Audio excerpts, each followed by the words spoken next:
അമ്മേ പരിശുദ്ധമേ, അമ്മേ പരിശുദ്ധമേ, ദൈവമാതാവേ, കൃപാസനത്തിലൂടെ ഞങ്ങൾക്കും ഞങ്ങളുടെ ദേശത്തിനും അമ്മ മധ്യസ്ഥം തേടി തന്ന എല്ലാ അനുഗ്രഹങ്ങൾക്കും കൃപകൾക്കും ഞങ്ങളിപ്പോൾ ഹൃദയം നിറഞ്ഞ നന്ദി പറയുന്നു.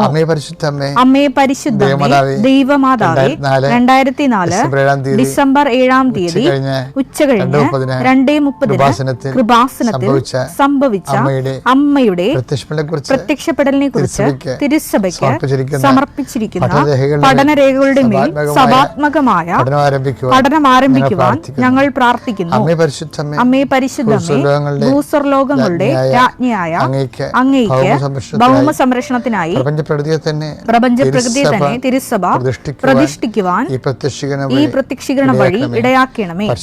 പരിശുദ്ധമ്മേ, ജപമാല മാതാവേ, സകല കൃപാസനം പ്രാർത്ഥനകളോടും ചേർത്ത് ഞങ്ങളിപ്പോൾ പ്രാർത്ഥിക്കുന്ന ഈ കുടുംബത്തിന്റെ പ്രത്യേക നിയോഗം അമ്മയുടെ പ്രത്യക്ഷീകരണത്തിന്റെ ഈ അനുഗ്രഹവേളയിൽ ഞങ്ങൾക്ക് സാധിച്ചു തരുവാൻ കനിയണമേ. വിശ്വാസ പ്രമാണം. സർവശക്തനായ പിതാവും ആകാശത്തിന്റെയും ഭൂമിയുടെയും സൃഷ്ടാവുമായ ദൈവത്തിൽ ഞാൻ വിശ്വസിക്കുന്നു. അവിടുത്തെ ഏകപുത്രനും ഞങ്ങളുടെ കർത്താവുമായ ഈശോ മിശിഹായിലും ഞാൻ വിശ്വസിക്കുന്നു. ഈ പുത്രൻ പരിശുദ്ധാത്മാവിനാൽ ഗർഭസ്ഥനായി കന്യകാമറിയത്തിൽ നിന്ന് പിറന്ന് പൊന്തിയോസ് പീലാത്തോസിന്റെ കാലത്ത് പീഡകൾ സഹിച്ച് കുരിശിൽ തറയ്ക്കപ്പെട്ട് മരിച്ച് അടക്കപ്പെട്ട് പാതാളങ്ങളിൽ ഇറങ്ങി മരിച്ചവരുടെ ഇടയിൽ നിന്ന് 3-ാം നാൾ ഉയർത്ത് സ്വർഗത്തിലേക്ക് എഴുന്നള്ളി സർവശക്തിയുള്ള പിതാവായ ദൈവത്തിന്റെ വലതുഭാഗത്തിരിക്കുന്നു. അവിടെ നിന്ന് ജീവിക്കുന്നവരെയും മരിച്ചവരെയും വിധിക്കുവാൻ വരുമെന്നും ഞാൻ വിശ്വസിക്കുന്നു. പരിശുദ്ധാത്മാവിലും ഞാൻ വിശ്വസിക്കുന്നു. വിശുദ്ധ കത്തോലിക്കാ സഭയിലും പുണ്യവാന്മാരുടെ ഐക്യത്തിലും പാപങ്ങളുടെ മോചനത്തിലും ശരീരത്തിന്റെ ഉയർപ്പിലും നിത്യമായ ജീവിതത്തിലും ഞാൻ വിശ്വസിക്കുന്നു. ആമേൻ. സ്വർഗ്ഗസ്ഥനായ ഞങ്ങളുടെ പിതാവേ, അങ്ങയുടെ നാമം പൂജിതമാകണമേ. അങ്ങയുടെ രാജ്യം വരണമേ. അങ്ങയുടെ തിരുമനസ് സ്വർഗത്തിലെ പോലെ ഭൂമിയിലും ആകണമേ. അന്നു വേണ്ടുന്ന ആഹാരം ഇന്ന് ഞങ്ങൾക്ക് തരണമേ. ഞങ്ങളോട് തെറ്റ് ചെയ്യുന്നവരോട് ഞങ്ങൾ ക്ഷമിക്കുന്നത് പോലെ ഞങ്ങളുടെ തെറ്റുകൾ ഞങ്ങളോടും ക്ഷമിക്കണമേ. ഞങ്ങളെ പ്രലോഭനത്തിൽ ഉൾപ്പെടുത്തരുതേ, തിന്മയിൽ ഞങ്ങൾ രക്ഷിക്കണമേ. ആമേൻ. നന്മ നിറഞ്ഞ മറിയമേ, സ്വസ്തി. കർത്താവ് അങ്ങയുടെ കൂടെ സ്ത്രീകളിൽ അങ്ങ് അനുഗ്രഹിക്കപ്പെട്ടവളാകുന്നു. അങ്ങയുടെ ഉദരത്തിൻ ഫലമായി ഈശോ അനുഗ്രഹിക്കപ്പെട്ടവനാകുന്നു. പരിശുദ്ധ മറിയമേ, തമ്പുരാന്റെ അമ്മേ, പാപികളായ ഞങ്ങൾക്ക് വേണ്ടി ഇപ്പോഴും ഞങ്ങളുടെ മരണസമയത്തും തമ്പുരാനോട് അപേക്ഷിക്കണമേ. ആമേൻ. രാവിലെയുള്ള പ്രാർത്ഥനയ്ക്ക് നമ്മൾ ഓരോ ദിവസത്തിന് വേണ്ട ഡെയിലി ബ്രെഡാണല്ല ഇത്. അപ്പം നിങ്ങൾ ഇപ്പോൾ ഓരോരോ സ്ഥലങ്ങളിലേക്ക് പോയെത്തില്ലേ, അപ്പോൾ ഓരോരോ വിഷയങ്ങളിൽ ഏർപ്പെട്ടില്ലേ. ഇപ്പോൾ ഉദാഹരണത്തിന് ഭവന നിർമ്മാണ തടസ്സമാണ്. അപ്പം നിങ്ങൾ അതിൻ്റെ സ്കെച്ചും പ്ലാനും രാവിലെ പ്രാർത്ഥനയ്ക്ക് കൊണ്ടുവരണം. അച്ഛൻ കുറിച്ചെടുക്കുമ്പോൾ തന്നെ ആദ്യം ഡോക്യുമെൻ്റ് പ്രാർത്ഥനയാണ്ട സമയമായിരിക്കും. നിങ്ങളുടെ സ്കെച്ച് പ്ലാനുകളും നിങ്ങളുടെ എല്ലാ രേഖകളും കർത്താവിൻ്റെ ദിവസം സമർപ്പിക്കുന്നു എന്ന് പറയും. അതുപോലെ നിങ്ങളുടെ വിദേശ യാത്രയ്ക്കൊക്കെ പോകണവരില്ലേ, അവിടെ ടിക്കറ്റുകൾ എടുക്കണം. ടിക്കറ്റുകൾ, പാസ്പോർട്ട്, രാവിലെയുള്ള ഡെയിലി ബ്രെഡ് പ്രാർത്ഥനയുടെ സമയത്ത്. അപ്പോൾ തന്നെ പരീക്ഷയ്ക്ക് പോകുന്നവർ അതിൻ്റെ ഹോൾ ടിക്കറ്റ് എടുക്കണം. ആശുപത്രിയിൽ പോകുന്നവർ അതിൻ്റെ ആശുപത്രിയുടെ ബുക്കില്ലേ, ആശുപത്രിയുടെ നിങ്ങളുടെ ഡയഗ്നോസിൻ്റെ പേപ്പറും മരുന്ന് പ്രിസ്ക്രിപ്ഷൻ പേപ്പർ ആവശ്യങ്ങൾ രാവിലെ എടുക്കണം. ആ മേഖലകളിലെല്ലാം കർത്താവിനത് പരിശുദ്ധമ്മയുടെ മാധ്യസ്ഥത്തിൽ ഇത് ഉടമ്പടി പ്രാർത്ഥനയുടെ തന്നെ മറ്റൊരു അതിൻ്റെ ഭാഗമായിട്ട് വരുന്നതാണ്. അവർക്ക് വീഞ്ഞില്ല എന്ന് അമ്മ പറയുന്നിടത്ത് വെച്ച് മനുഷ്യൻ്റെ ഭൗതിക ആവശ്യങ്ങളുടെ മേൽ ദൈവത്തിൻ്റെ ശ്രദ്ധ ക്ഷണിച്ചുകൊണ്ട് കർത്താവിൻ്റെ അതിൻ്റെ അകത്ത് ഉൾപ്പെടുത്തി ആ വിഷയം നമ്മളെപ്പോലെ ദൈവത്തിൻ്റെ ആക്കിയെടുക്കുന്ന ഒരു സമർപ്പണ പ്രാർത്ഥനയാണ് രാവിലെ ഈ രേഖാപ്രാർത്ഥനയൊക്കെ ഉള്ളത്, ആ വിഷയം. പിന്നെ അതുപോലെ തന്നെ അച്ഛൻ പറഞ്ഞായിരുന്നു, നിങ്ങൾ ഇപ്പോൾ ഒരു പശുത്തൊഴുത്ത് കെട്ടാൻ പോയണമെന്ന് വിചാരിച്ചു. അപ്പോൾ ആ പ്രാർത്ഥന നിങ്ങൾ കൂരേണ്ടത് ആ സ്ഥാനത്ത് പോയി നിന്നാണ് കൂരേണ്ടത്. അടുക്കള കെട്ടുന്നവരും എസ്റ്റർ എടുക്കുന്നവരും കാർ ഷെഡ് ചെയ്യുന്നവരും ഒക്കെ ഈ പ്രാർത്ഥന അവരുടെ ആ ഉദ്യമം വേണ്ടി ഇപ്പോൾ നിലവിലിരിക്കുന്ന ഉദ്യമം എന്താണ്. ചിലപ്പോൾ ഒരു ചെറിയ ഷോപ്പ് ചെയ്യുന്നവരായിരിക്കും. അപ്പം അങ്ങനെയുള്ളവർ ചില പലചരക്കട ചെയ്യുന്നവരായിരിക്കും. ചിലപ്പോൾ അതിന് കച്ചവടം ഇല്ലായിരിക്കുന്ന അവസ്ഥയായിരിക്കും. അപ്പോൾ നിങ്ങൾ ആ പ്രാർത്ഥന കച്ചവട സ്ഥലം അടുത്താണെങ്കിൽ, കച്ചവട പീടിയൊക്കെ അടുത്താണെങ്കിൽ ആ ഷോപ്പിൽ പോയി നിന്ന് ആണ് ഈ പ്രാർത്ഥന കൂടേണ്ടത്. അപ്പോൾ എന്താണ് നിങ്ങൾ അനുഭവിക്കുന്ന പ്രയാസം, അത് ആ വിഷയവുമായിട്ട് ബന്ധപ്പെടുത്തി വേണം ഈ പ്രാർത്ഥന. അങ്ങനെ ഗുരുതരമായ വിഷയങ്ങളിരിക്കുന്നവർ, ഇപ്പോൾ കോടതിയിലെ കേസ് നടക്കണില്ലേ, അപ്പോൾ കേസ് നടക്കുന്നുണ്ടെങ്കിൽ കേസിൻ്റെ സമൻസ് ഉണ്ടെങ്കിൽ അതുപോലെ തന്നെ വക്കീലിന് കൊടുത്തിരിക്കുന്ന വക്കാലത്ത് ആ കേസിൻ്റെ അതിൻ്റെ കോപ്പി, എന്താണ് കോടതിയുടെ കോപ്പി കയ്യിലുള്ളത്, അത് കയ്യിലുണ്ടാകണം. സ്ഥലം അളക്കുക, സ്ഥലം കൊടുക്കുക എന്നുള്ളത് ഒന്നെങ്കിലും പ്രമാണം ഉണ്ടായാൽ മതി കയ്യിൽ. അതിൻ്റെ എഗ്രിമെൻ്റ് പേപ്പർ, പിന്നെ ഇൻ്റർവ്യൂവിനൊക്കെ പോവുകയാണെങ്കിൽ അതിൻ്റെ സർട്ടിഫിക്കറ്റ് കയ്യിലുണ്ടാകണം, ഫയലുണ്ടാകണം. അപ്പം ഇങ്ങനെ എല്ലാ ദിവസവും ഈ പ്രാർത്ഥന ഇതിൻ്റെ കൂടെ വരും. ഈ നമ്മുടെ രാവിലെയുള്ള ഡെയിലി ബ്രെഡ് പ്രാർത്ഥനയുടെ കൂടെ ഈ വിഷയങ്ങൾ രേഖകൾ സമർപ്പണ പ്രാർത്ഥന ഉണ്ടാകും. അത് നിങ്ങൾക്ക് മുട്ടനിക്കാൻ പറ്റുന്നൊരു മുട്ടയിൽ തന്നെ അത് പ്രാർത്ഥിക്കണം. ആദ്യത്തെ ഭാഗം അച്ഛൻ കുറിച്ചെടുക്കുമ്പോൾ തന്നെ ഉള്ളത് ആദ്യമേ തുടങ്ങുന്നത് ഇതുപോലെയുള്ള രേഖകളെ സമർപ്പിക്കുന്ന പ്രാർത്ഥനയാണ്. അതിനുശേഷമാണ് പിന്നീട് രോഗികളെയൊക്കെ സംബന്ധിച്ച് ജീവിത വിഷയങ്ങളെ സംബന്ധിച്ച് പോകുന്നത്. ഒന്ന് ശ്രദ്ധിച്ചാൽ മതി, അതിൽ അപ്ഡേഷൻസാണ് വന്നിരിക്കുന്നതാണ്. നമുക്ക് പ്രാർത്ഥിക്കാം. രേഖകളുള്ളവരൊക്കെ രേഖകൾ കയ്യിലെടുക്കുക. കർത്താവിൻ്റെ ഉന്നതമായ നാമത്തിന് സ്തോത്രം ചെയ്യുന്നു. കർത്താവിൻ്റെ വിശുദ്ധ പൗരോഹിത്യത്തെ മഹത്വപ്പെടുത്തണമേ. കർത്താവ് സഭയിലുള്ള സാന്നിധ്യം പ്രകടമാക്കർപ്പിച്ച കൃപാന്റെ യോഗ്യതയാണ്. കൃപാസ്ഥാനത്താലെ ജീവനോടെ പ്രത്യക്ഷപ്പെട്ട പരിശുദ്ധമ്മയുടെ മാധ്യസ്ഥത്തിലെ ഇന്നത്തെ യാത്രകളെ ആശീർവദിക്കുന്നു. കർത്താവ് രോഗികളെ ആശീർവദിക്കുന്നു. ഉച്ച മുതൽ ഉള്ളംകാല് വരെ ഓരോ രോഗങ്ങളെ പീഡ അനുഭവിക്കുന്നവരും ഉറക്കമില്ലാത്തവരെയും കർത്താവ് ഇന്നലെ ഉറങ്ങിയിട്ടില്ലാത്ത മക്കളെ ആശീർവദിക്കുന്ന കർത്താവേ, കുടലിലെ കുരുക്കൾ, അൾസർ രോഗങ്ങൾ കർത്താവിൻ്റെ വിശുദ്ധമായ രക്തത്തിൽ കഴുകപ്പെട്ട് പ്രാർത്ഥിക്കുന്നു. ഹൃദയത്തിൻ്റെ ബ്ലോക്കുകൾ ഓപ്പറേഷൻ നിശ്ചയിച്ചിരിക്കുന്നവരെ സ്കാനിങ് റിപ്പോർട്ടിന് വേണ്ടി സ്കാൻ ചെയ്യാൻ പറഞ്ഞിരിക്കുന്നവർ, എക്സ്റേ എടുക്കാൻ പറഞ്ഞിരിക്കുന്നവർ, അവരെല്ലാം സങ്കടപ്പെടുത്തുന്നവർ എല്ലാ മക്കളെയും അങ്ങേക്ക് ഞാൻ ഏൽപ്പിച്ച് പ്രാർത്ഥിക്കുന്ന കർത്താവേ. വിവാഹം ഒത്തുവരാത്തവർ കർത്താവെ, ഇതുവരെക്കും അഡ്മിഷൻ കിട്ടാത്തവരെ, ഇതുവരെക്കും അഡ്മിഷന് ആവശ്യമായ പണം കിട്ടാത്തവരെ, ഓരോരോ വിഷയങ്ങളിൽ വല്ലാത്ത വേദന അനുഭവിക്കുന്നവരെ കർത്താവിൻ്റെ തിരുസന്നിധിയെ സംബന്ധിച്ച് പ്രാർത്ഥിക്കുന്നു. കൂടെ ആ അപേക്ഷ സംഭവിക്കുകയും വർഷങ്ങളായിട്ട് മക്കളില്ലാതിരിക്കുകയും ചെയ്യുന്നവരെ, ഞങ്ങൾക്ക് ഈ ജന്മത്തിൽ മക്കളുണ്ടാകുമോ ഇല്ലയോ എന്ന് ഓർത്തിട്ട് വേദനപ്പെടുകയും ഇനി എന്തിനാണ് ജീവിച്ചിട്ടുള്ളത് വിചാരിച്ചത്, ഈ മക്കളില്ല എന്നുള്ള വിചാരത്തിൽ ജീവിതം മൊത്തം പോയെന്ന് പറഞ്ഞാൽ മൗഢ്യമായിരിക്കുന്ന വിട്ടികളുടെ സുഖത്തിലിരിക്കുന്നവരെ കർത്താവെ, അവരെ ഞങ്ങൾ സ്പർശിക്കുന്നു പ്രാർത്ഥിക്കുന്നു. അവർക്ക് കർത്താവെ, അവർക്ക് നിലനിൽപ്പിൻ്റെ വരം നൽകണമെന്ന് പ്രാർത്ഥിക്കുന്നു. അവരുടെ ജീവിതത്തിൽ അങ്ങ് സ്പർശിക്കുന്നവരെ, അടയാളങ്ങൾ അവരെ കാണുന്നവരെ കർത്താവിൻ്റെ കരുണ നിങ്ങൾ ആവശ്യപ്പെട്ട് പ്രാർത്ഥിക്കുന്നു. ജീവിത വൃത്തിക്ക് വേണ്ടി വരെ വിഷമിക്കുന്നവരെ കർത്താവെ, അവിടെ സാമ്പത്തിക കടങ്ങൾ പരിഹരിക്കുന്നതിന് വേണ്ടി കണ്ണീരോടെ അലയുന്നവരെ, ഓരോരോ വാതിലും മുട്ടുന്നവരെ, എന്നിട്ടും തുറക്കാതെ അവന് കണ്ണീരോടെ പിന്തിരിയുന്നവരുടെ മേൽ കർത്താവിൻ്റെ കാരുണ്യം ചൊരിയട്ടെ. പരിശുദ്ധ അവിടെ കരം ഗ്രഹിക്കട്ടെ.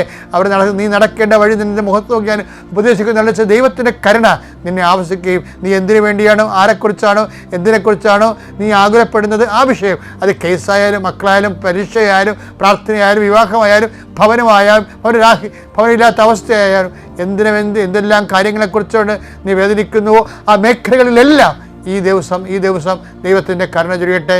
എൻ്റെ കൃപ ഞാൻ അർപ്പിക്കുന്ന കൃപാന്റെ ശക്തിയാൽ നീ ഈശോയുടെ സാന്ത്വനം അനുഭവിക്കട്ടെ. നിത്യപിതാവും പുത്രനും പരിശുദ്ധാനുമായ സർവീശ്വരായി നയിക്കുവാമേ. പിന്നെ എന്താ കണ്ടതെന്ന് വെച്ച് കഴിഞ്ഞാൽ മത്തായി ശ്ലീഹായുടെ സുവിശേഷം 13-ാം അധ്യായം 27-ാം വാക്യം, യജമാനനെ നീ വയലിൽ നല്ല വിത്തല്ലേ വിതച്ചത്, പിന്നെ കളകൾ ഉണ്ടായത് എവിടെ നിന്ന്? ഞങ്ങളത് പറിച്ച് കളയട്ടെ നോക്കുമ്പോൾ പറയും, നിങ്ങൾ കളയണ്ട, നിൽക്കട്ടെ, യുഗാന്ത്യമാകുമ്പോൾ ഞാനത് എൻ്റെ രീതി ചെയ്തോളാമെന്ന് പറയും. ഓക്കെ. അപ്പം ഇതെന്ന് വെച്ച് കഴിഞ്ഞാൽ അതിൻ്റെ ഉള്ളിൽ വിശ്വാസത്തിൻ്റെ കൂടെ അവിശ്വാസത്തിൻ്റെ കളകളുണ്ടാകും. നമ്മുടെ ഉള്ളിലും ഉണ്ടാകും, പുറത്ത് സമൂഹത്തിലും ഉണ്ടാകും. എന്നിട്ട് വിശ്വാസത്തിൻ്റെ പക്ഷം ചേർന്ന് നിൽക്കുന്നതിന് പരീക്ഷണങ്ങളുണ്ടാകും. ചിലർ പരീക്ഷണത്തിൽ അങ്ങ് അകപ്പെട്ടു പോകും. ചിലർക്ക് പരീക്ഷണങ്ങളെ വിജയിക്കാൻ വേണ്ടി അവൻ വിശ്വാസത്തിൽ ഉറച്ചു നിൽക്കുന്ന കാരണം അവന് സത്യസന്ധതയ്ക്ക് ദൈവം അവൻ്റെ കഴിവിൽ കൂടിയ പരീക്ഷണം കൊടുക്കത്തില്ല. അത് ദൈവം ചെയ്യുന്ന ഒരു ആനുകൂല്യമാണ്. 1 കൊരിന്ത്യർ 10:13 നിങ്ങളുടെ ശക്തിക്ക് അതീതമായ പ്രലോഭനങ്ങൾ ഉണ്ടാകാൻ അവിടുന്ന് അനുവദിക്കുകയില്ല. പ്രലോഭനങ്ങൾ ഉണ്ടാകുമ്പോൾ അവയെ അതിജീവിക്കാൻ വേണ്ട ശക്തി അവിടുന്ന് നിങ്ങൾക്ക് നൽകും. ആർക്കാണ് നൽകണത്? വിശ്വാസികൾക്കാണ് നൽകണത്. വിശ്വാസികൾക്ക് ദൈവം അവരുടെ ശക്തിക്ക് അതീതമായ പ്രലോഭനം കൊടുക്കത്തില്ല, ഉണ്ടായാൽ തന്നെ അതിനെ അതിജീവിക്കാനുള്ള ശക്തി കൊടുക്കുകയും ചെയ്യും. ഇങ്ങനെയാണ് ഈ പതിരും കതിരും തമ്മിൽ വേർതിരിക്കണത്. അപ്പം ചില ആൾക്കാർ കളകളെന്ന് പറയുന്ന ആ മത്തായി 13:27 കക്ഷികൾക്ക് അവർ പ്രലോഭനങ്ങളെ താങ്ങാതെ അവർ വീണുപോകും. വെളിപാട് 3:8 നിന്റെ ശക്തി പരിമിതമാണ്, നിന്റെ ശക്തി പരിമിതമാണ്, എങ്കിലും നീ എൻ്റെ വചനം കേട്ടു. ഈ നിന്റെ ശക്തി പരിമിതമാകുന്നു എന്ന് പറഞ്ഞതിൻ്റെ സ്ഥലത്ത് വെച്ചാണ് ഈ 1 Corinthians 10:13 ചേർത്ത് വെക്കേണ്ടത്. എന്താണ് നിന്റെ ശക്തി പരിമിതമാണ്? എന്തിനാണ് ശക്തി പരിമിതമായിരിക്കുന്നത്? പ്രലോഭനങ്ങളെ ചേർക്കുന്നതിന് വേണ്ടി. അപ്പം ദൈവം ഒരു ആനുകൂല്യം കൊടുക്കും. എന്താണ് അവിടെ കൊടുക്കുന്നത്? പ്രലോഭനങ്ങൾ ഉണ്ടാകുമ്പോൾ അവയെ അതിജീവിക്കാൻ വേണ്ട ശക്തി അവിടുന്ന് നിങ്ങൾക്ക് നൽകും. ഇവിടെ ഇതിനെ അതിജീവിക്കാനുള്ള ശക്തി പരിമിതമായത് കൊണ്ടാണ് ഈ ശക്തി നൽകണത്. അപ്പം ഈ ശക്തിയാണ് ദൈവത്തെ തള്ളിപ്പറയുന്ന ആൾക്കാർക്ക് അവരുടെ ആളുടെ കുഴപ്പങ്ങൾ കൊണ്ട് അനുഭവവേദ്യമാകാതെ വരണത്. ഇവിടെ വെച്ചാണ് പതിരും കതിരും ഒക്കെ തിരിയണത് ഇങ്ങനെയാണ്. അതുകൊണ്ട് നീ ഉറച്ചു നിൽക്കണമെന്ന് പറയും.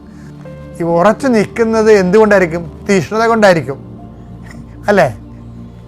തീഷ്ണത കൊണ്ടും അതീവ തീഷ്ണത കൊണ്ടുമാണ് ഉറച്ചു നിൽക്കുന്നവർ.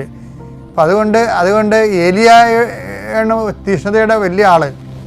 ആരെല്ലാം വീണു പോയാലും വീഴ്ത്തിയാലും വീഴാതെ നിൽക്കുന്ന ഒരാളാണ് ഏലിയ. ഏലിയാവിനോട് ദൈവം ചോദിക്കുന്ന ചോദ്യം എന്താണ്? നീ ഇവിടെ എന്ത് ചെയ്യുന്നു? എന്ത് ചെയ്യണമെന്നുള്ളത് ദൈവത്തിന് അറിയാം. എങ്കിലും ഏലിയാവിൻ്റെ വായിന്നത് കേൾക്കുന്നതിന് വേണ്ടിയാണ് പിന്നെയും ചോദിക്കുന്നത്. അങ്ങനെ 2 പ്രാവശ്യം ചോദിക്കുന്നുണ്ട്. 1 രാജാക്കന്മാരിലെ 19:9 19:13 ദൈവം ഒരേ ചോദ്യം ചോദിക്കുന്നുണ്ട്. 1 രാജാക്കന്മാർ 19:9 അവൻ അവിടെ ഒരു ഗുഹയിൽ വസിച്ചു. ഏലിയ അവിടെ ഒരു ഗുഹയിൽ വസിച്ചു. അവിടെ വെച്ച് കർത്താവിന്റെ സ്വരം അവൻ ശ്രവിച്ചു. ഏലിയ നീ ഇവിടെ എന്ത് ചെയ്യുന്നു? അപ്പോൾ ഏലിയ പറയും എന്താണ് സംഭവിച്ചതെന്ന് പറയും. എന്താണ് ചുറ്റുമുള്ളവര് ഇസ്രായേൽ ജനം ഉടമ്പടിയിൽ അവിശ്വസ്തത കാണിച്ചു, നമ്മുടെ പ്രവാചകന്മാരെ ജെസബേൽ വധിച്ചു, ഞാൻ മാത്രം അവശേഷിച്ചു. ഈ ഞാൻ മാത്രം അവശേഷിച്ചു എന്ന് 2 പ്രാവശ്യം ഏലിയ പറയുന്നുണ്ട്. 1 രാജാക്കന്മാർ 19:14 വായിച്ചേ. അവൻ പ്രതിവചിച്ചു സൈന്യങ്ങളുടെ ദൈവമായ കർത്താവിനെ പ്രതി ഞാൻ അതീവ തീക്ഷ്ണതയാൽ ജ്വലിക്കുകയാണ്. ഇസ്രായേൽ ജനം അവിടുത്തെ ഉടമ്പടി ലംഘിച്ചു.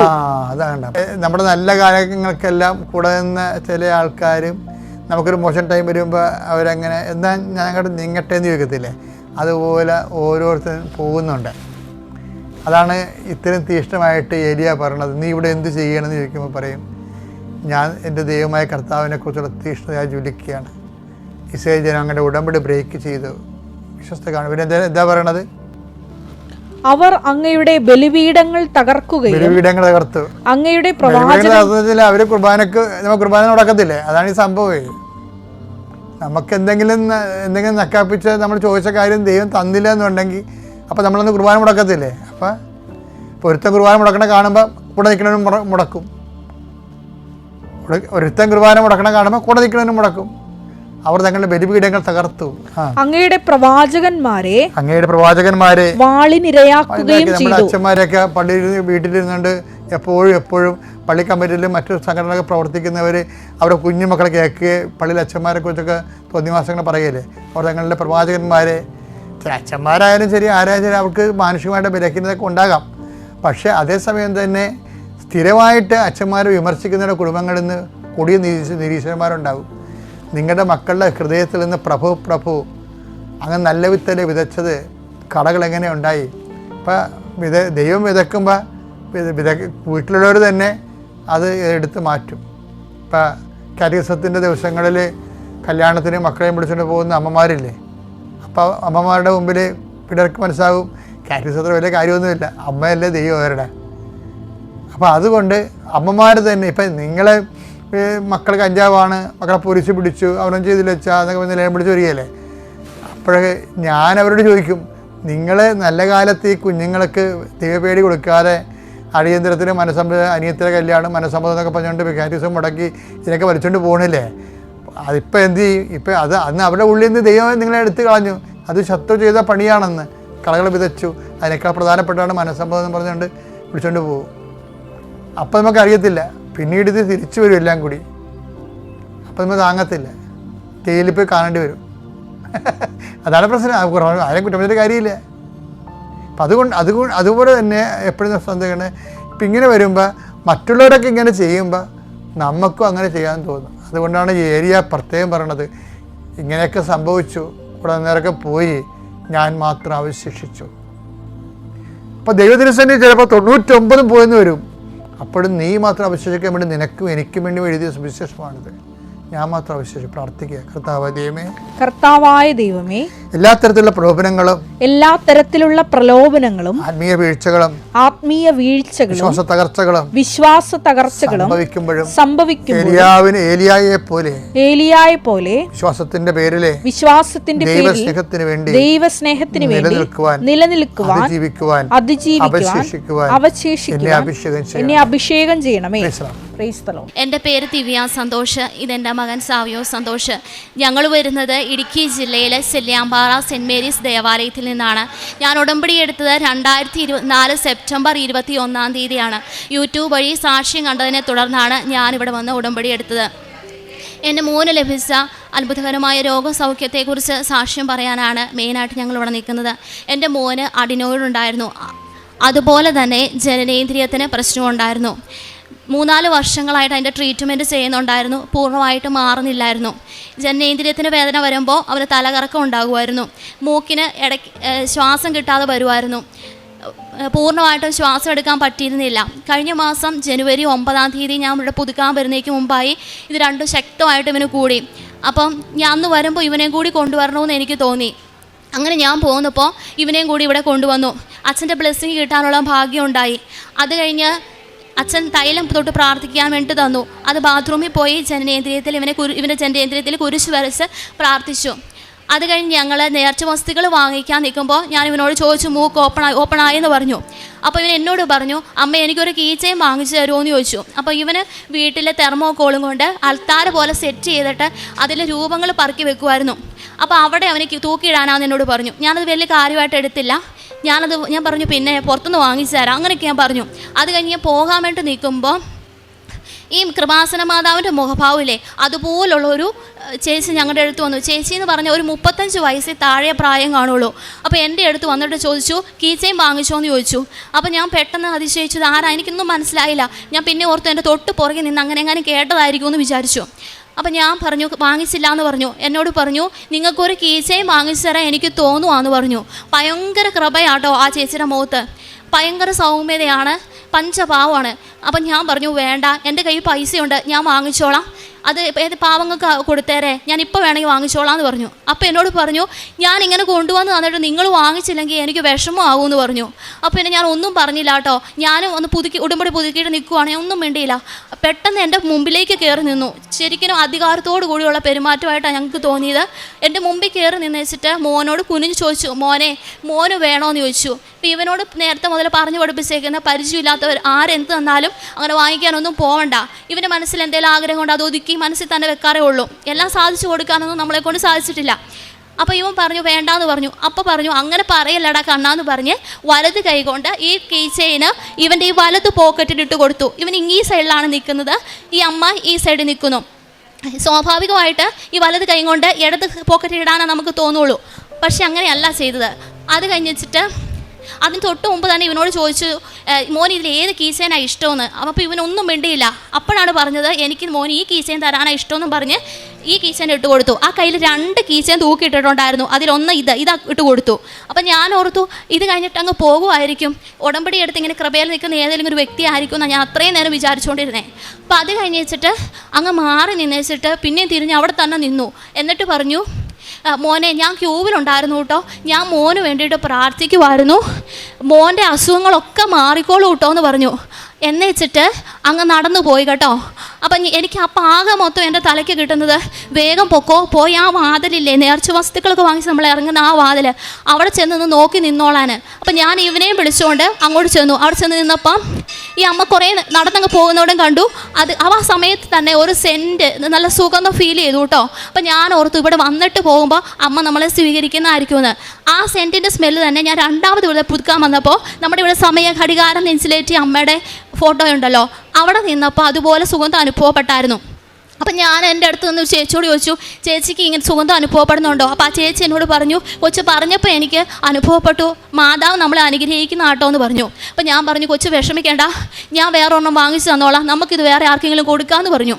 എന്നിട്ട് ഞാനുണ്ടല്ലോ ഇവിടെ വന്ന് വേറെ കീച്ചയും വാങ്ങിച്ചിട്ട് ബസ്സിൽ കയറിയപ്പോൾ ഒരു പാവപ്പെട്ട ഒരു കൊച്ചിനെ കണ്ടു. ആ കൊച്ചിന് ഞാൻ ഈ കീച്ചയും കൊടുത്തു. അതിന് മുമ്പ് എന്നെ ഇത് കൊടുക്കണ്ടെന്ന് എൻ്റെ മനസ്സിലിങ്ങനെ തോന്നുക കേട്ടോ. ഒരു സൈഡിൽ ദാനമായി കിട്ടി, ദാനമായി തന്നെ കൊടുക്കണം, അങ്ങനെ തന്നെ എൻ്റെ മനസ്സിലേക്ക് വരുക. അങ്ങനെ ഞാൻ ആ കൊച്ചിന് കൊടുത്തു. എന്നിട്ട് വീട്ടിൽ ചെന്നപ്പോൾ ഹസ്ബൻഡിനോട് പറഞ്ഞപ്പോൾ എന്നോട് പറഞ്ഞു, അതെന്താ അങ്ങനെ കാണിച്ചത്, അത് മാതാവ് തന്നതല്ലായിരുന്നോ, അത് ചിന്തിക്കാനുള്ള വിവേകം നിനക്ക് ഉണ്ടായില്ല, അതാ സംഭവിച്ചേ, ഇനി പോയത് പോട്ടെ, കൊടുത്തത് ആരുടെയും കയ്യിൽ നിന്ന് തിരിച്ചു വാങ്ങിക്കേണ്ടെന്ന് പറഞ്ഞു. അപ്പോൾ ഞാൻ വേറൊരു ആത്മീയമായ രീതിയിൽ ജീവിക്കുന്ന ഒരു വ്യക്തിയോടും കൂടി ഞാൻ പറഞ്ഞു, ഇങ്ങനെ വന്ന ഒരു സ്ത്രീ ഞങ്ങളുടെ അടുത്ത് വന്നു, ഇങ്ങനെ പറഞ്ഞു. അപ്പോൾ ആ വ്യക്തി എന്നോട് പറഞ്ഞു, അത് മാതാവ് തന്നെയാണ്. അപ്പോൾ ഞാൻ പറഞ്ഞു, ക്യൂവിലുണ്ടായിരുന്നു എന്ന് പറഞ്ഞു. അങ്ങനെയൊക്കെ പറയൂന്ന് എന്നോട് പറഞ്ഞു. അപ്പോൾ എനിക്ക് ഭയങ്കര വിഷമമായി. വെള്ളിയാഴ്ചയാണ് ഞങ്ങൾ ഇവിടുന്ന് ചെന്ന് വീട്ടിൽ ചെല്ലുന്നത്. ആ രാത്രിയും പിറ്റേ ദിവസം ശനിയാഴ്ച ആ രാത്രി എനിക്ക് ഭയങ്കര ബുദ്ധിമുട്ടാണ്. ഞാനിങ്ങനെ നിങ്ങൾക്ക് കൊണ്ടുവന്ന് തന്നിട്ട് നിങ്ങൾ വാങ്ങിച്ചില്ലെങ്കിൽ എനിക്ക് വിഷമമാകും, അങ്ങനെ പറഞ്ഞ വാക്ക്. ഞാൻ ശനിയാഴ്ച ഞങ്ങളെ വണ്ടിയെ കൊണ്ടുവരുന്ന ആ ചേട്ടനോട് വിളിച്ചു ചോദിച്ചു, ചേട്ടാ, ഞാൻ ശനിയാഴ്ച ഞങ്ങളെ വണ്ടിയെ കൊണ്ടുവരുന്ന ചേട്ടനോട് ഞാൻ വിളിച്ചു ചോദിച്ചു, ചേട്ടാ, ആ വണ്ടിയെ വരുന്ന 2 പിള്ളേരെയും കൊണ്ട് വന്ന അമ്മയുടെ നമ്പർ അറിയാം, എനിക്ക് പേരറിയത്തില്ല, അവരുടെ വീട്ടുപേരറിയില്ല, ഒന്നും അറിയത്തില്ല. ആകെ മൊത്തം ആ ചേട്ടത്തി അന്ന് ബസ്സിൽ വെച്ച് ഒന്ന് അരിശപ്പെട്ടായിരുന്നു കേട്ടോ, അവരുടെ വിഷമം കൊണ്ടാണെന്ന് തോന്നുന്നു. അപ്പം അങ്ങനെ ഞാൻ പറഞ്ഞു, അരിശപ്പെട്ട ആ ചേട്ടത്തിയുടെ നമ്പർ തരുമോ? പല പ്രാവശ്യം വിളിച്ചിട്ടും ആ ചേട്ടൻ തന്നില്ല. പിന്നെ തരാമെന്ന് എന്നോട് പറഞ്ഞു, പക്ഷേ ആ ചേട്ടൻ്റെ ഓരോ കാരണങ്ങൾ കൊണ്ടാണ് തരാതിരുന്നേ. അപ്പോൾ അത് കഴിഞ്ഞിട്ട് ഞാൻ ചേട്ടനോട് പറഞ്ഞില്ല, ഹസ്ബൻഡിനോട് പറയാതെ ഞാൻ പോകുന്നത്, പറഞ്ഞു കഴിഞ്ഞാൽ എന്നെ വഴക്ക് പറയും. അപ്പം ഞായറാഴ്ച ഞാൻ ഉടമ്പടി പത്രം കൊടുക്കാൻ പോയി തീരാറാകുന്ന സമയത്ത് ആ ചേട്ടൻ എനിക്ക് വിളിച്ച് ഫോൺ നമ്പർ തന്നു. അപ്പോൾ സന്തോഷമായി, ഇനി എനിക്ക് വിളിച്ചാൽ കിട്ടുമല്ലോ. പിന്നെ ഞാൻ എത്ര പ്രാവശ്യം വിളിച്ചെന്ന് എനിക്ക് തന്നെ അറിയത്തില്ല, പല പ്രാവശ്യം ഞാൻ വിളിച്ചിട്ട് അവർ ഫോൺ എടുക്കുന്നില്ല. പിന്നെ എനിക്ക് ആകെ മൊത്തം വിഷമമായി. ഞാൻ അപ്പം തന്നെ മാതാവിനോട് മാപ്പ് പറഞ്ഞ് ഞാൻ പ്രാർത്ഥിച്ചു കേട്ടോ, ഇത് കർത്താവിൻ്റെ അമ്മ തന്നതാണ്, എനിക്ക് ഞങ്ങൾക്ക് അത് തിരിച്ചു തരണം, എനിക്ക് അറിവില്ലായ്മ കൊണ്ട് ഞാൻ അങ്ങനെ ചെയ്തു പോയതാണ്, അത് ഞങ്ങൾക്ക് മാതാവ് തന്നതാണെങ്കിൽ തിരിച്ചു തന്നാൽ മതി, ഇല്ലെങ്കിൽ തിരിച്ചു തരണ്ട. എന്നിട്ട് ആ ചേട്ടൻ പറഞ്ഞ സ്ഥലപ്പേര് ആ ചേട്ടൻ എന്നോട് പറഞ്ഞിരുന്നു. ആ സ്ഥലത്ത് ഞാൻ ഇറങ്ങിയിട്ട്, ആ സ്ഥലത്തോടടുത്ത് ഞാൻ ഇറങ്ങിയിട്ട് അവിടെ ഞാൻ പത്രം കുറച്ച് കൊടുത്തിട്ട് ഞാൻ അവരോട് ചോദിച്ചു, മോളിന്ന് ആ ചേച്ചിയുടെ പേര്, അവരുടെ വീട് അറിയുമോ? ആ ചേട്ടൻ അവിടെയുള്ളവർക്ക് അറിയത്തില്ല എന്ന് പറഞ്ഞു. അത് കഴിഞ്ഞ് വെച്ചിട്ട് ഞാൻ പോയി ആ ചേട്ടൻ പറഞ്ഞ പോലെ തന്നെ റോഡിൻ്റെ മുകളിൽ വണ്ടി നിർത്തിയിട്ട് ഉടമ്പടി ലോക്കറ്റ് കൈ പിടിച്ചിട്ട് ഞാൻ മാതാവിനോട് പ്രാർത്ഥിച്ചു, മാതാവ് എങ്ങനെയാലും എനിക്ക് കാണിച്ചു തരണം, നേരം പോകുന്നേക്കെങ്കിലും ഇനി ഇതുകൊണ്ട് എനിക്ക് പോകണം, ഇല്ല എൻ്റെ ജീവിതകാലം മൊത്തം ഞാൻ കരഞ്ഞ് തീർക്കേണ്ടതായിട്ട് വരും. അത് കഴിഞ്ഞിട്ട് ഞാൻ ഈ ഉടമ്പടി ലോക്കറ്റും പിടിച്ച് ആ വഴി കൂടെ താഴേക്ക് നടന്ന് ചെന്നപ്പോൾ ഒരു വലിയൊരു വീട് കണ്ടു. അതല്ലാന്ന് എൻ്റെ മനസ്സിൽ തന്നെ പറഞ്ഞു കേട്ടോ. അത് കഴിഞ്ഞ് തൊട്ട് താഴെ ചെന്ന് കഴിഞ്ഞപ്പോൾ ഒരു കൊച്ചു വീട് കണ്ടു. അപ്പോൾ ഇതായിരിക്കും എന്ന് എനിക്ക് തോന്നി. അവിടെ ചെന്നതേ ആ രണ്ട് പിള്ളേരുണ്ടായിരുന്നു, അതിലൊരു കൊച്ചു മിറ്റത്തിരിപ്പുണ്ടായിരുന്നു. അപ്പം തന്നെ ഞാൻ കീസയും കൊടുത്ത് ആ കൊച്ചിനെ വിളിച്ചു. ആ സമയത്ത് ഞാൻ മിറ്റത്തേക്ക് കയറുമ്പോൾ എനിക്ക് ഭയങ്കര ഒരു അനുഭവം ഉണ്ടാവുക കേട്ടോ, ശരിക്കും ശരീരം കുളിര് കൂറുന്ന പോലത്തെ ഒരു അനുഭവം. അപ്പോൾ എനിക്ക് മനസ്സിലായി, മാതാവ് തന്നത് തന്നെയാണ്, ഞാൻ കാണിച്ചതായിരുന്നു പൊട്ടത്തരമെന്ന്. അപ്പം ഞാൻ കൊച്ചിനോട് ചോദിച്ചു, മോനെ, ചേച്ചി തന്ന കീച്ചയും മോൻ്റെ കയ്യിലുണ്ടോ? അപ്പോൾ ആ കൊച്ചെന്നോട് പറഞ്ഞു ഉണ്ടെന്നും പറഞ്ഞ് എനിക്ക് എടുത്തു തന്നു. ഞാനത് വേഗം പോക്കറ്റിലിട്ടിട്ട് 80 രൂപ ഞാൻ ആ കൊച്ചിന് കൊടുത്തു. ഞാൻ പറഞ്ഞു, മോൻ്റെ മനസ്സ് വേദനിക്കരുത്, ചേച്ചി അറിയാതെ മോന് തന്നു പോയത്, ഇത് വേറൊരാളുടെയാ, മോൻ ഇതുപോലൊരെണ്ണം അടുത്ത പ്രാവശ്യം പോകുമ്പോൾ വാങ്ങിച്ചോ എന്ന് പറഞ്ഞു. അങ്ങനെ ഞാനത് കൊണ്ടുവന്ന് എൻ്റെ മാതാവ് കണ്ണാന്ന് വിളിച്ച അവൻ്റെ കയ്യിൽ ഞാനത് ഏൽപ്പിച്ചു. പിറ്റേ ദിവസം മുതൽ ഞങ്ങളുടെ വീട്ടിൽ ശരിക്കും രോഗങ്ങൾ കടുത്തു കേട്ടോ. ചേട്ടൻ ആ മാതാവാന്ന് പറഞ്ഞ് ആദ്യമേ മാതാവ് തന്നതാന്ന് പറഞ്ഞത്. ചേട്ടൻ്റെ കണ്ണിൽ കരട് വീണിട്ട് ഇൻഫെക്ഷനായി, മരുന്ന് വാങ്ങിച്ചിട്ട് കുറഞ്ഞില്ല. ആ ഒപ്പം തന്നെ ഇവന് ജനനേന്ദ്രിയത്തിന് വേദന കൂടി. അങ്ങനെ പക്ഷേ ഇത് നല്ലതിന് വേണ്ടിയിട്ടായിരുന്നു. ഇവൻ്റെ ജനനേന്ദ്രിയത്തിൻ്റെ തൊലി ബാക്കിലേക്ക് പൊട്ടി മാറി. അത് ബാക്കിലേക്ക് മാറാത്തതുകൊണ്ടാണ് വേദന എടുത്തുകൊണ്ടിരുന്നത്, തല കറങ്ങിക്കൊണ്ടിരുന്നത്. അത് ചെറിയൊരു ഭാഗം മാത്രം വിടാൻ ബാക്കിയായിട്ട് നിന്നു. അതിന് ചെറിയൊരു ട്രീറ്റ്മെൻറ്റേ വേണ്ടി വന്നുള്ളൂ. മാതാവിൻ്റെ ഇടപെടൽ കൊണ്ട് മാത്രം സൗഖ്യപ്പെട്ടതാണ്. ദൈവം ഞങ്ങൾക്ക് സാധിച്ചു തന്നതാണ്. അല്ലെങ്കിൽ ഇത് 2 ഓപ്പറേഷൻ ചെയ്യണമെന്ന് പറഞ്ഞതാണ്. മാതാവിന് ഈശോയ്ക്കും നന്ദി. അടുത്തതായിട്ട് പറയാനുള്ളത്, എനിക്കൊരു വിഷമം കയറുന്ന പോലത്തെ ഒരു പീഡ ഉണ്ടായിരുന്നു. അപ്പോൾ ഈ വിഷമം കയറുന്ന പോലത്തെ പീഡ വരുമ്പോൾ പൈശാചികമായിട്ടുള്ളൊരു പീഡ തന്നെയാണ്. ആ സമയത്ത് എനിക്കത് വിശദീകരിക്കണം പറയണമെങ്കിൽ ഒരു മനുഷ്യൻ എന്നെ കുത്തിക്കൊന്നാൽ അതിലും പുണ്യം കിട്ടും. അതുപോലെ ശക്തമാണ്. ഒന്നും ചെയ്യാൻ പറ്റാത്ത ഒരവസ്ഥ. ഞാൻ പല പ്രാർത്ഥനകളും പ്രാർത്ഥിച്ചു നോക്കി, മാറുന്നില്ലായിരുന്നു. ഞാനിവിടെ വന്ന് ഉടമ്പടി എടുത്തതിൻ്റെ ഫലമായിട്ട് മാതാവ് വഴി ഈശോ എനിക്ക് മാറ്റി തന്നു. മാതാവ് അതിന് മുമ്പ് തന്നെ എന്നോട് പറഞ്ഞു, സേവ എന്നൊരു വാക്ക് എന്നോട് പറഞ്ഞു തരുമായിരുന്നു. പക്ഷെ അതിനെക്കുറിച്ചൊന്നും വലിയ കാര്യമായിട്ടൊന്നും എനിക്കറിയത്തില്ല. പക്ഷെ ദൈവത്തിന് അസാധ്യമായിട്ട് യാതൊന്നുമില്ല. എൻ്റെ സ്വർഗസ്നായ പിതാവിന് അസാധ്യമായിട്ട് എന്തെങ്കിലും ഉണ്ടോ? എൻ്റെ ദൈവം എനിക്ക് സാധിച്ചു തന്നതാണ്. ഈ മാതാവ് ഞങ്ങൾക്ക് ഇവിടെ വന്ന് ഞങ്ങളോട് സംസാരിച്ചു എന്ന് പറയാൻ കാരണം ഒരു കാര്യം കൂടെ പറയാം. ഞങ്ങളോട് പറഞ്ഞത് ക്യൂവിലുണ്ടായിരുന്നു എന്ന് പറഞ്ഞു. ആ വന്ന അമ്മയുടെ കയ്യിലുണ്ടല്ലോ, ഈ കയ്യിൽ ഒരു പൊതി മാത്രമേ ഉള്ളൂ. പേഴ്സില്ല, ബാഗില്ല, ഒന്നുമില്ല. ഈ കയ്യിൽ 2 കീ ചെയിൻ മാത്രം. ഈ കയ്യിൽ ഇവിടെ നമ്മൾ നേർച്ച വസ്തുക്കൾ വാങ്ങിക്കുമ്പോൾ കിട്ടുന്ന ഒരു പാക്കറ്റ്. അതുകൊണ്ട് എങ്ങനെ അച്ഛനെ കാണുന്നേ? ഉടമ്പടി എടുക്കുന്ന പത്രം വേണം, അതുകൂടാതെ അച്ഛനെ കാണാനുള്ള ഡീറ്റെയിൽസ് വേണം. ഇതൊന്നും ആ അമ്മയുടെ കയ്യിൽ ഉണ്ടായിരുന്നില്ല. അപ്പോൾ ക്യൂവിലുണ്ടായിരുന്നു എന്ന് പറഞ്ഞപ്പോൾ തന്നെ അറിയാലോ, അത് അമ്മ നുണ പറഞ്ഞിട്ടുമില്ല. അമ്മേനെ കാണാനുള്ള കാഴ്ച ഞങ്ങൾക്ക് ഉണ്ടായില്ല. അത് തന്നെയാണ് സത്യം. പിന്നെ അമ്മ നോക്കുന്ന നോട്ടം, എനിക്ക് ഈ കീസയും കൈ കിട്ടിക്കഴിഞ്ഞിട്ടാട്ടോ ഇത് രണ്ടും ബോധ്യമാകുന്നത്. ഈ മാതാവിൻ്റെ കണ്ണൊന്ന് ശ്രദ്ധിച്ചേ, അങ്ങനെ എൻ്റെ മനസ്സിൽ തോന്നി. ഈ അമ്മ എങ്ങനെ നോക്കുമോ അതുപോലെ തന്നെയാണ്. വ്യത്യാസം എന്ന് പറയുന്നത് ഇത്രയും ഉണ്ടായിരുന്നില്ല. അത് മാത്രം എനിക്ക് വ്യത്യാസമായിട്ട് തോന്നിയുള്ളൂ. പിന്നെ ഹൈറ്റൊക്കെ എൻ്റെ അത്ര ഹൈറ്റേ ഉള്ളൂ, നോർമൽ ഗ്രാമറാണ് തോന്നിയത്. പിന്നെ എൻ്റെ കാഴ്ചപ്പാട് ഞാൻ മാതാവിനെ ചിന്തിച്ച് വെച്ചിട്ട് നല്ല ഹൈറ്റുള്ള അമ്മ, അതിസുന്ദരിയായ അമ്മ, അങ്ങനെയൊക്കെ. അതുകൊണ്ട് എനിക്ക് പെട്ടെന്ന് മനസ്സിലാക്കാതെ പോയതെന്നാണ് എനിക്ക് തോന്നുന്നത്. പിന്നെ ഞാൻ ഈ ഫോട്ടോ വരയ്ക്കാൻ ഇടയായത്, എനിക്ക് കൃപാസന മാതാവിൻ്റെ ഫോട്ടോ വരയ്ക്കണമെന്ന് ആഗ്രഹം ഉണ്ടായിരുന്നു. നേരത്തെ മുതൽ ചിത്രമൊക്കെ വരയ്ക്കുമായിരുന്നു. അപ്പോൾ ഞാൻ വരച്ച് വന്നപ്പോൾ സമയഘടികാരം വെച്ച അമ്മേനെ വരയ്ക്കണമെന്ന് തന്നെ എനിക്ക് തോന്നി. അങ്ങനെ ഞാനാണ് ഈ അമ്മേനെ ഫോട്ടോ വരച്ചു. വീട്ടിനുള്ളിൽ തൂക്കാൻ വേണ്ടിയിട്ടാണ് വരച്ച് വെച്ചത്. പക്ഷേ ഇത് വരച്ച് കഴിഞ്ഞപ്പോൾ ഞാൻ ബൈബിൾ എടുത്ത് വായിച്ചു നോക്കിയപ്പോൾ എനിക്ക് കിട്ടിയ വചനം, മലമുകളിൽ പണിതുയർത്തിയ പട്ടണം മറച്ചു വയ്ക്കുക സാധ്യമല്ല. വിളക്ക് കൊളുത്തി ആരും പറയുടെ കീഴിൽ വയ്ക്കാറില്ല, പീഠത്തിന്മേലാണ് വയ്ക്കുന്നത്. അപ്പോൾ അത് ഭവനത്തിലുള്ള എല്ലാവർക്കും പ്രകാശം നൽകുന്നു. ആ വചനം വിശ്വസിച്ചാണ് ഞാൻ ഈ ചിത്രം ഇവിടെ കൊണ്ടുവന്നിരിക്കുന്നത്, എല്ലാവരെയും കാണിക്കാൻ വേണ്ടിയിട്ട്. എൻ്റെ പ്രിയപ്പെട്ടവരെ, ഇപ്പോൾ ഒരു സാക്ഷി നമ്മൾ കേട്ടു. ഞാൻ ഒറ്റയ്ക്കിരുന്ന് കൈയടിച്ച കാര്യം എന്താണെന്ന് വെച്ച് കഴിഞ്ഞാൽ, ഞാൻ വാടിപ്പെട്ടിയിൽ 2011 മാതാവിനെ കാണാൻ വേണ്ടി ചെല്ലുമ്പോൾ ഞാൻ ഫെയിൻ്റായി പോയെന്ന് നിങ്ങളോട് പറഞ്ഞിട്ടുണ്ട്. എനിക്കകത്ത് കയറാൻ കഴിഞ്ഞില്ല. എന്നോട് അമ്മ അന്ന് മനസ്സിൽ തോന്നിച്ച, ആദി നിൻ്റെ മുമ്പിൽ ഇതിനേക്കാൾ വ്യക്തമായിട്ടാണ്, വാടിപ്പെട്ടിയേക്കാൾ വ്യക്തമായിട്ടാണ് ഞാൻ പ്രത്യക്ഷപ്പെട്ടത്.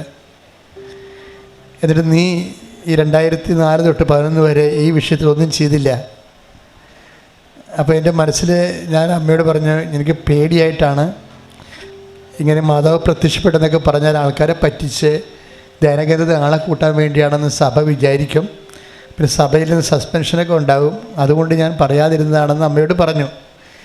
ശ്രദ്ധയിൽ പറഞ്ഞില്ല, മനസ്സിൽ പറഞ്ഞു. പക്ഷേ എന്നാലും എനിക്കകത്ത് കയറാൻ കഴിഞ്ഞില്ല. അടുത്ത് കയറാൻ കഴിയാതെ ഞാൻ തിരിച്ചു പോരേണ്ടി വന്നെനിക്ക്.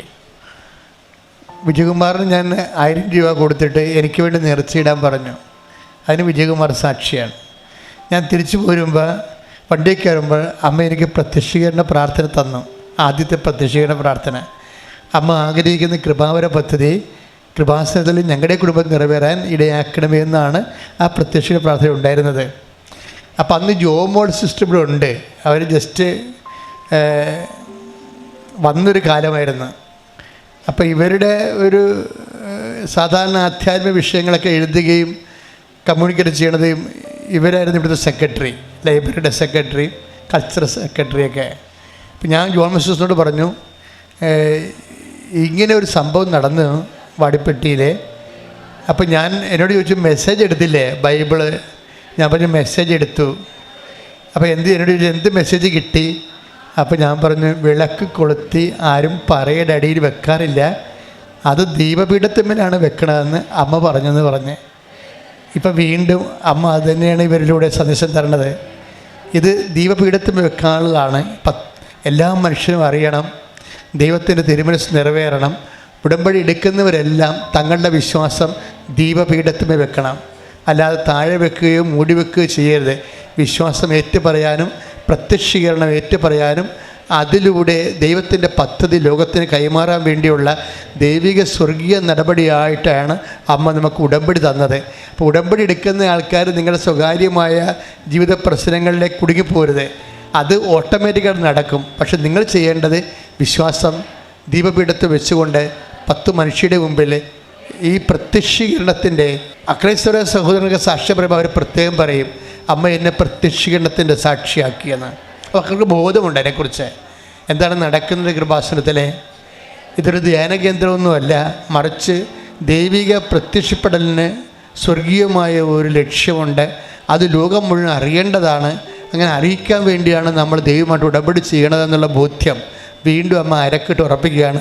ഒരിക്കൽ കൂടി കൈയടിച്ചുകൊണ്ട് ഈ സാക്ഷ്യത്തിന് നന്ദി പറയാം. നീ സ്ത്രീകളിൽ അനുഗ്രഹീതയാണ്, നിന്റെ ഉദരഫലവും അനുഗ്രഹീതവും. എൻ്റെ കർത്താവിൻ്റെ അമ്മ എൻ്റെ അടുത്ത് വരാനുള്ള ഭാഗ്യം എനിക്ക് എവിടെ നിന്ന്? അമ്മ പറഞ്ഞ പോലെ മൂക്കിന് ജനനത്തിന് അസുഖം മാറ്റിത്തന്ന കൃപാസന മാതാവിൻ്റെ തൃത്യ ദൈവത്തിന് ഓടാനും കൂടി നന്ദി പറയുന്നു. കഴിഞ്ഞ മാസം 9-ാം തീയതി ഞങ്ങളിവിടെ ഒന്ന് പോവാനിരിക്കുമ്പം ഈ മാതാവിൻ്റെ മോഭാവമുള്ള ഒരു ചേച്ചി ഞങ്ങളടുത്ത് വന്നിട്ട് എൻ്റെ അമ്മയോട് ചോദിച്ചു, കീച്ചൻ വാങ്ങിച്ചോന്ന്. അപ്പം എൻ്റെ അമ്മ പറഞ്ഞു ഇല്ലയെന്ന്. അപ്പം എൻ്റെ കർത്താവിൻ്റെ അമ്മ പറഞ്ഞു, എനിക്ക് നിങ്ങൾക്കൊരു കീച്ചൻ മേടിച്ച് തരാൻ തോന്നുന്നുണ്ടെന്ന്. അപ്പോൾ എൻ്റെ അമ്മ പറഞ്ഞു, അയ്യോ വേണ്ട, എന്തിനും പാവങ്ങൾക്ക് കൊടുത്താൽ ഞങ്ങളുടെ കൈ പൈസ ഉണ്ട്, വേണമെങ്കിൽ ഇപ്പോൾ വാങ്ങിച്ചോളാം എന്ന് പറഞ്ഞു. അപ്പം എൻ്റെ കർത്താവിൻ്റെ അമ്മ പറഞ്ഞു, ഞാനിങ്ങനെ കൊണ്ടു തന്നിട്ട് നിങ്ങൾ വാങ്ങിച്ചില്ലെങ്കിൽ എനിക്ക് വിഷമമാവുമെന്ന് പറഞ്ഞു. അപ്പം പിന്നെ ഞങ്ങളൊന്നും പറഞ്ഞില്ല. പെട്ടെന്ന് എൻ്റെ അമ്മയുടെ മുമ്പിൽ എൻ്റെ കർത്താവിൻ്റെ അമ്മ കയറി നിന്നിട്ട് കുഞ്ഞ് എന്നോട് ചോദിച്ചു, മോന് വേണമെന്ന്. അപ്പോൾ എനിക്ക് വേണ്ട ഞാൻ പറഞ്ഞു. അപ്പോൾ എൻ്റെ കർത്താവിൻ്റെ അമ്മ പറഞ്ഞു, അങ്ങനെ പറയില്ലടാ കണ്ണാന്ന് പറഞ്ഞ് എൻ്റെ വലുത് കവിളി പിടിച്ചു. എന്നിട്ട് എൻ്റെ കർത്താവിൻ്റെ അമ്മ 2 കീച്ചയും കാണിച്ചിട്ട് ചോദിച്ചു, മോന് ഇതിലേതാ ഇഷ്ടമെന്ന് ചോദിച്ചു. അപ്പം ഞാനൊന്നും പറഞ്ഞില്ല. അപ്പം എൻ്റെ കർത്താവിൻ്റെ അമ്മ എനിക്ക് മോന് ഇതാ തരാൻ തോന്നുന്നതെന്ന് പറഞ്ഞ് എൻ്റെ വലുത് പോക്കറ്റിൽ ഈ കീച്ചൻ ഇട്ടിട്ട് ഇത് നീങ്ങി നിന്നിട്ട് പറഞ്ഞു, മോനെ ഞാൻ ക്യൂവിലുണ്ടായിരുന്നു, മോന് വേണ്ടിയിട്ട് പ്രാർത്ഥിക്കുമായിരുന്നു, മോൻ്റെ എല്ലാ അസുഖവും മാറിക്കോളും. എന്നിട്ട് പോയി. ഉടമ്പടി എഴുത്ത് വഴി ആത്മീയമായിട്ട് ദൈവമായിട്ട് ഒരുപാട് വളരാൻ സാധിച്ചു. ഏറ്റവും കൂടുതൽ പറഞ്ഞു കഴിഞ്ഞാൽ എന്ത് നേടി ഇത്രയും പുതുക്കിയിട്ടെന്ന് ചോദിച്ചു കഴിഞ്ഞാൽ ദൈവത്തെ നേടിയെന്ന് എനിക്ക് പറയാൻ സാധിക്കും. ഒരു വിഷമം വന്നാലും എന്നോട് പറയാറുണ്ട്, ദൈവം ഉണ്ടെന്ന് പറയാറുണ്ട്. ഞങ്ങളുടെ നാട്ടിലോ അല്ലെങ്കിൽ കുടുംബത്തിലൊക്കെ വെച്ചാലുണ്ടല്ലോ അവഗണിക്കപ്പെട്ടു, അല്ലെങ്കിൽ വലിയ സ്നേഹമൊന്നും കിട്ടേണ്ട പരിഗണന കിട്ടാതെയൊക്കെ പലപ്പോഴും പോയിട്ടുണ്ട്. പക്ഷേ എനിക്ക് പറയാൻ സാധിക്കും, എൻ്റെ ദൈവത്തിൻ്റെ അടുത്ത് എനിക്ക് സ്ഥാനമുണ്ട്. ആ സ്നേഹം കൂടുതലായിട്ട് എനിക്ക് അനുഭവിക്കാൻ സാധിച്ചത് ഈ ഉടമ്പടി എടുത്തത് വഴിയാണ്. പിന്നെ കാരുണ്യ പ്രവർത്തികളായിട്ട് ചെയ്തത്, ഞങ്ങൾ രോഗികൾക്ക് ഫുഡ് കൊടുത്തിട്ടുണ്ട്. പ്രായമായ അമ്മമാരെ ചെന്ന് കണ്ട് അവർക്ക് ചെറിയ ഫുഡുകൾ വാങ്ങിച്ചു കൊടുത്തിട്ടുണ്ട്. പത്രം വിതരണം ചെയ്ത് പൊതുസ്ഥലങ്ങളിലാണ് വിതരണം ചെയ്തിട്ടുള്ളത്. ഇത്രയും ഞങ്ങൾക്ക് ചെയ്തു തന്ന പരിശുദ്ധ അമ്മയ്ക്കും തൃത്വിക ദൈവത്തിനും കോടാനും കോടി നന്ദി. 65-ാം സങ്കീർത്തനം 4-ാം തിരുവചനം. അങ്ങയുടെ അങ്കണത്തിൽ വസിക്കാൻ അങ്ങു തന്നെ തിരഞ്ഞെടുത്തു കൊണ്ടുവരുന്നവർ ഭാഗ്യവാന്മാർ. ഞങ്ങൾ അങ്ങയുടെ ആലയത്തിലെ വിശുദ്ധ മന്ദിരത്തിലെ നന്മ കൊണ്ട് സംതൃപ്തരാകും. ദിവ്യ എന്ന ഈ മകളും മകനുമായി ഇവിടെ വന്ന് സാക്ഷ്യം പറയുന്നത് പരിശുദ്ധ അമ്മയുടെ നേരിട്ടുള്ള ഇടപെടലിനെ കുറിച്ചാണ്. പരിശുദ്ധ അമ്മ തന്നെ അവർക്ക് വേണ്ടി മകനുള്ള സൗഖ്യവും മകനുള്ള എല്ലാ കാര്യങ്ങളും പരിശുദ്ധ അമ്മ തന്നെ നേരിട്ട് ഇടപെട്ടുകൊണ്ടാണ് ഒരു സൗഖ്യം നൽകിയതെന്ന് അമ്മ ദിവ്യ ഇവിടെ ഏറ്റുപറയുകയാണ്. യൂട്യൂബ് വഴിയാണ് പരിശുദ്ധ അമ്മയെക്കുറിച്ച് ഇവർ ഈ കൃപാസനത്തെക്കുറിച്ച് അറിയുന്നത്. അഡിനോയിഡ് എന്നുള്ള മകൻ്റെ ശ്വാസതടസ്സവും അതുപോലെ തന്നെ പ്രൈവറ്റ് പാർട്സിലുണ്ടായിരുന്ന അസ്വസ്ഥതകളെല്ലാം 4 വർഷമായിട്ടുണ്ടായിരുന്ന ഈ അസ്വസ്ഥതകളെല്ലാം ഒരു ഞൊടിയിടയിലാണ് ഒരു വലിയ വേദന കൊടുത്തപ്പോഴാണ് ഞാനിത് സൗഖ്യപ്പെടുത്താൻ പോകുന്നു, ഒന്ന് ഡോക്ടറുടെ അടുത്ത് പോയി ആ സ്കിൻ ഒന്ന് റിമൂവ് ചെയ്യുക എന്ന് മാത്രമാണ് പരിശുദ്ധ അമ്മ നൽകിയ ആ സന്ദേശം. ആ സന്ദേശത്തിലൂടെ മകനെ പൂർണ്ണമായ ഒരു സൗഖ്യമാണ് നൽകിയത്. അതുപോലെ തന്നെ സുഗന്ധാഭിഷേകത്തെക്കുറിച്ച് ഈ സഹോദരിയോട് പറയുകയുണ്ടായി. ഓരോരുത്തർക്കും പ്രത്യേക തരത്തിലുള്ള സുഗന്ധാഭിഷേകം പല സമയങ്ങളിലായി ഒരേ അഭിഷേകം ഒരേ സുഗന്ധം നമുക്ക് ലഭിക്കുകയാണെങ്കിൽ പരിശുദ്ധ അമ്മ നമ്മുടെ അടുത്ത് പ്രത്യേകമായി പരിഗണനയോടുകൂടി വരുന്നതാണെന്ന് നമുക്ക് മനസ്സിലാക്കാം. അതുപോലെ തന്നെ ഈ മകൾക്ക് മാനസിക അസ്വസ്ഥതകൾ ഉണ്ടായപ്പോഴെല്ലാം ഇവരുടെ നേർച്ച വസ്തുക്കളുടെ കൃത്യമായ പ്രയോഗവും ഇവർക്ക് ഈശോയെ പ്രഘോഷിക്കുവാനും എൻ്റെ ഈ ദീപം മലമുകളിൽ കത്തി നിൽക്കേണ്ടതാണെന്നുള്ളൊരു വലിയ വിശ്വാസദാർഢ്യവും ഈ മകൾക്കുണ്ടായിരിക്കുകയാണ്. നമുക്ക് ലഭിച്ചിട്ടുള്ള വിശ്വാസം ഒരിക്കലും പറയുടെ കീഴിൽ അടച്ചു വയ്ക്കാതെ അല്ലെങ്കിൽ മറച്ചു വയ്ക്കാതെ എല്ലായ്പ്പോഴും എല്ലാവരോടും പ്രഘോഷിക്കുവാനും ക്രിസ്തു ഇന്നും ജീവിക്കുന്നു, ക്രിസ്തു എന്നിൽ ജീവിക്കുന്നു, ഞാനല്ല ക്രിസ്തുവാണ് എന്നിൽ ജീവിക്കുന്നതെന്നുള്ള പറയാനുള്ള വലിയ ചെങ്കൂറ്റം നമുക്കുണ്ടാകുവാൻ വേണ്ടി നമുക്ക് ഉടമ്പടി നൽകിയിരിക്കുകയാണ്. ദിവ്യ എന്ന മകൾ പറയുന്നതും അത് തന്നെയാണ്. പരിശുദ്ധ അമ്മ നമുക്ക് ലോക ദുരന്തങ്ങളുടെ മേലുള്ള നിയന്ത്രണം വിട്ടുപോയ ഈ കാലഘട്ടത്തിൽ നമുക്ക് വേണ്ടി പരിശുദ്ധ അമ്മ മാധ്യസ്ഥം വഹിച്ചുകൊണ്ടിരിക്കുകയാണ്. യുദ്ധങ്ങളിൽ നിന്നും സാംക്രമിക രോഗങ്ങളിൽ നിന്നും നമ്മുടെ അസ്വസ്ഥതകളിൽ നിന്നും എല്ലാം പരിശുദ്ധ അമ്മ നമുക്ക് വേണ്ടി മാധ്യസ്ഥം വഹിക്കുക. അത് തിരിച്ചറിയുന്നവരാണ് ഉടമ്പടിയെടുത്ത് ശക്തമായി ഈശോയെ കൈമാറിക്കൊണ്ടിരിക്കുന്നത്. ദിവ്യയ്ക്കും കുടുംബത്തിനും ലഭിച്ച സൗഖ്യത്തിനും സമാധാനത്തിനും ആത്മീയ ഉണർവിനും ഈശോയ്ക്കും പരിശുദ്ധ അമ്മയ്ക്കും നന്ദി പറഞ്ഞുകൊണ്ട്, പ്രത്യേകമായി ജോസഫ് അച്ഛൻ്റെ ഈ സന്ദേശത്തിനും നന്ദി പറഞ്ഞുകൊണ്ട് ഈശോയ്ക്കും പരിശുദ്ധ അമ്മയ്ക്കും നല്ല ഒരു കയ്യടി നൽകി സാക്ഷ്യം നമുക്ക് സമർപ്പിക്കാം.